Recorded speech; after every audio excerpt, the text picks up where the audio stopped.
How to hydrate and nourish your skin by home made mask. Yes. So you know the avocados, of course. Yes. You can half of this, half of 20 spoon of honey, and then you can have some oats, grounded oats, just like that, and you mix it together like a paste.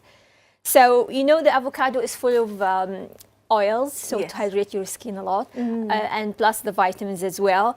And the honey, I'm a big fan of the honey actually, because in our Islam even, it's antibacterial, it's anti-inflammatory, it calms the skin. You know, you eat it and you put it on your skin. Exactly, well. exactly, absolutely. And the funny thing is that I had all these ingredients earlier this morning.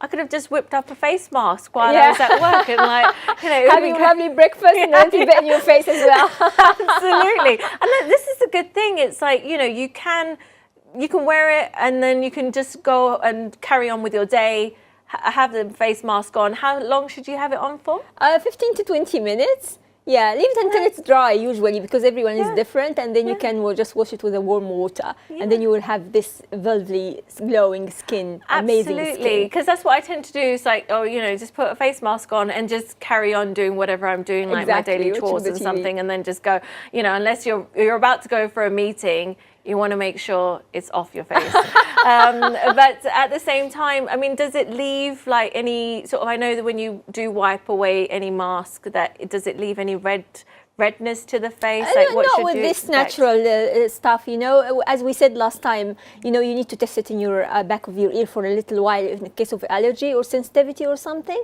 But usually with the natural ingredient, it's really calming and good, you know. It doesn't give any redness or anything, so you can go. Okay. Yeah, I'm definitely going to try that later.